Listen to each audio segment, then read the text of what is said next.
แนวล้าวสร้างชาติเมืองจันทบุรีนครเมืองจันทร์ได้ร่วมกับองค์การปกครองบ้านทงตูมและบ้านหองคา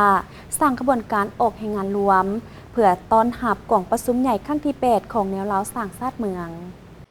ขบวนการดังกล่าวได้จัดขึ้นในวันที่ 7 มิถุนายน 2025 ซึ่งนำโดยฐานทองคูณ ศรีอุดม ประธานแนวล้าวสร้างชาติเมืองจันทบุรี มีเลขาผักบ้านในบ้าน พ่อแม่ประชาชนบ้านอ้อมข้าง และพนักงานที่เกี่ยวข้องเข้าร่วมอย่างเป็นขบวนฐานทองคูณ ศรีอุดมได้กล่าวว่า ขบวนการนี้ได้ร่วมเอาประชาชนเข้ามามีส่วนร่วมในการออกแห่งงานอนามัยกวดเก็บขี้เหงื่อตัดหญ้าโดยเริ่มแต่แนวทางใหญ่แต่ไฟแดงทงตูมหาห้องคาให้เป็นระเบียบเรียบร้อยสะอาดงามตาเพื่อคำนับหับต้นวันสำคัญต่างๆของชาติของภาคและกล่องประชุมใหญ่ของแนวล้าวสร้างชาติเมืองจันทบุรีที่จะมาถึงนี้ให้เป็นขบวนการฝึกฟื้นอย่างต่อเนื่องขบวนการนี้ยังได้ติดพันกับการต้านไข่ยุงลายโดยการทำลายบ่อนขังน้ำเปลี่ยนน้ำขังและจัดเก็บต้นไม้ที่เป็นแหล่งของยุงเพื่อลดการแพร่ระบาดในชุมชนสวัสดีนาทานที่นับถือและมื้อนี้ข้าพเจ้าเอียงใส่แก้งการของคณะ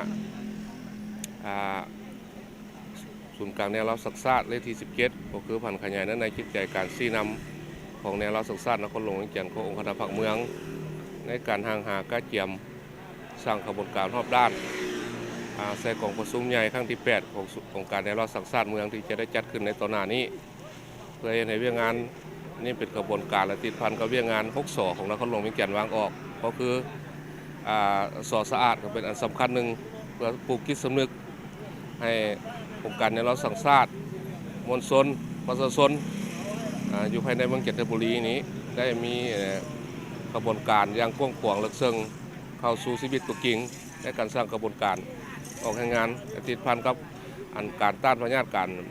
ระบาดของยุงลายเนาะให้แก่พ่อแม่ประชาชนก็คือเนี่ยเราศึกษาอยู่แต่ละบ้านก็คือนอกจากนั้นก็มีแต่ละวัดมันก็ได้มีการสร้างกระบวนการไปพร้อมๆกับพวกเขาเนาะเป็นต้นเราพวกเขาก็ได้มีแก้งการนิติกรรมเพื่อเป็นพื้นฐานในเก็บเพิ่นในการออกแห่งงานร่วมกับพวกเขาเพื่อต้อนรับกล่องประชุมใหญ่ครั้งที่ 8 ของกรรมการแนวเมืองที่จะได้จัดขึ้นได้ไหมคาดว่าจะ11 หรือ 12นี่เนาะจะมีเกิดกล่องประชุมใหญ่อย่างเป็นทางการสลายเห็นแนวใดเพื่อให้กระบวนการมันมีลึกซึ้งได้เป็นมากคนตัวจริงสำหรับพวกเขาจึงได้จัดกระบวนการนี้ขึ้นเนาะให้เป็นกระบวนการที่เป็นกระบวนการที่สำคัญเนาะและเป็นองค์การที่สำคัญได้เป็นองค์การนั้นสุดท้ายของกองประชุมในครั้งนี้เนาะถือว่ากสิบุมีอย่างเนาะอวยพรให้พ่อแม่พี่น้องประชาชนทุกนาชาวเมืองจันทบุรีจงป้องกันเพิ่มทวีการเอาใจใส่เต้าห่มความสามัคคีอันเป็นพึ่งแผ่นแน่นหนาและสร้างกระบวนการรอบด้านเป็นต้นว่าขบวนออกแห่งงานและขบวนการอื่นๆที่ติดพันกับเรื่องงาน6 สอนี่ให้แล้วก็พร้อมกันนั้นก็5 ห่วมเนาะห่วมอยู่ห่วมแก้ไขปัญหาห่วมมาลือติดพันกันอันนี้เป็นปัญหาสำคัญเพื่อแก้ไขปัญหาให้สังคมให้พวกเขามีเป็นสังคมที่น่าอยู่และสะอาดสีเขียวสีวิไลเนาะการสร้างขบวนการออกแห่งงานในครั้งนี้แม่นสะท้อนให้เห็นถึงความห่วงใจห่วงแหงของประชาชนและภาคส่วนต่างๆมีความตื่นตัวมีความรับผิดชอบเฮาหันสามัคคีกันดีเต็มไปด้วยความหมายความสำคัญมีบรรยากาศฝุดฟื้นและได้พร้อมกันสุ่มใส่เฮ็ดสำเร็จหน้าที่ตามการจัดตั้งมอบหมายให้เป็นอย่างดี